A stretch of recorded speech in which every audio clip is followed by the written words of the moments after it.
Over the next few sessions we'll be looking at World War I. These lessons will count, hopefully, towards the OCR entry level in history. The first lesson that we're going to be doing today is looking at Europe pre-1914. The aim of today's lesson is to understand the makeup of the continent at the start of the 20th century, to comment on the reliability of the alliance system, and to justify your own opinions on the effectiveness of the alliance system that was in place at the time. Now, during this presentation I will be using some words that might be new to some of you. So here are the definitions of a few of them. We've got antiquated, which means old; empire, which is a range of countries or territories ruled by one central power; revolution, which just means to change; obsolete, which is outdated; conscription, a system of enforced military service; rifle, a muzzle on a gun or cannon with a spiral groove used to spin the projectile, that's the bullet, to increase the accuracy. Now, Europe at the turn of the 20th century was a very different place to what it is now. France and Prussia had been to war in 1870 over the French region of Alsace-Lorraine. Prussian victory here, under the leadership of Otto von Bismarck, had ultimately led to the formation of the German Empire, a dominant power at the heart of Europe. To the south, the Ottoman Empire, also known as the sick man of Europe, was beginning to struggle under the weight of its antiquated systems and outdated modes of army organisation. Austria-Hungary, an empire made up of many nations under the Austro-Hungarian banner, and ruled over by the dual thrones, was an empire that struggled with its own multinationalism. Not too dissimilar to modern-day European Union struggles.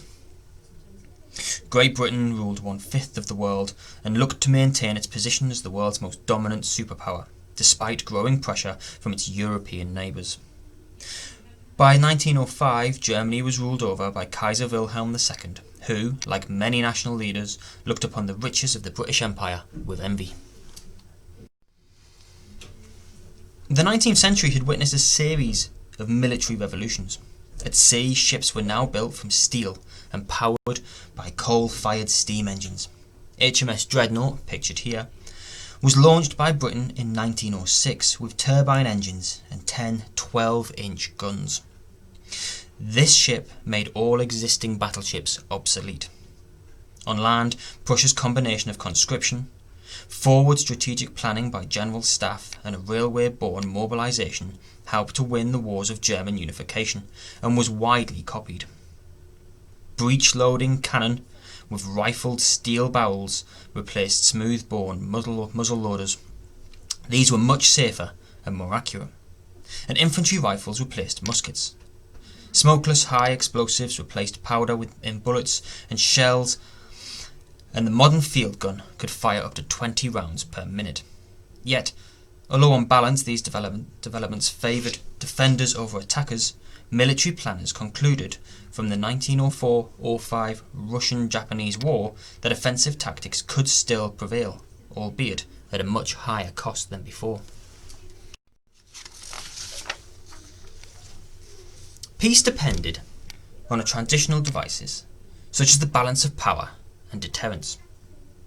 In 1870 and 1880, the newly unified German Second Empire, under the chancellorship of Otto von Bismarck, was not only the strongest continental military power, but also spun a web of alliances that left France isolated.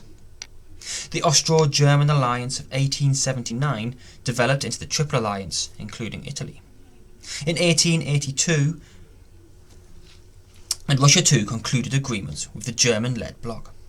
But after Wilhelm II became emperor, he allowed the connection with Russia to lapse, facilitating the formation in 1891-94 of a Franco-Russian alliance. Even so, for a time the two groupings balanced each other.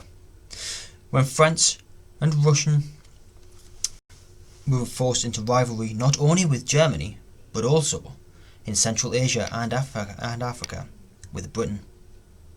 Germany felt so confident that from 1898 it challenged Britain to a major programme of North Sea battleship building.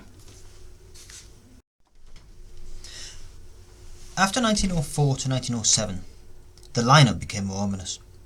Russia was weakened for several years after its defeat by Japan. Germany tried but failed to form a German Franco-Russian bloc excluding Britain. Instead, the British compromised over their extra-European disputes with the French in the Entente Cordiale of 1904, over those with the Russians in 1907, and began cooperating diplomatically with their former adversaries. In 1902, Italy had reached a separate understanding with France. The Triple Entente was formed by Britain, France, and Russia. Germany's leaders protested that the Triple Entente encircled them, while their one remaining reliable ally, Austria-Hungary, was a multinational empire that was hobbled by inter-ethnic disputes and menaced by a growing confrontation with its neighbour Serbia, which, with Russian encouragement, fomented separatism among Austria-Hungary's South Slavs. By 1905, Europe experienced a succession of diplomatic crises that heightened antagonism between the two blocs. From 1912, the Anglo-German naval race lost impetus, as a land arms race between the Austro-German and Franco-Russian alliances superseded it. In retrospect, it is easy to discern the warning signs, but at the time they were less evident, and as late as spring 1914, tensions seemed to be easing. Now there's a sheet attached to this Google Classroom lesson. I'd like you to have a look at the following questions. So who was part of the Triple Alliance? Who was part of the Triple Entente? On the map, colour and label the countries to show the locations of the Triple Alliance and the Triple Entente. Then use these three things to see if you can think about what issues the alliance system might have had, and what do you predict was going to happen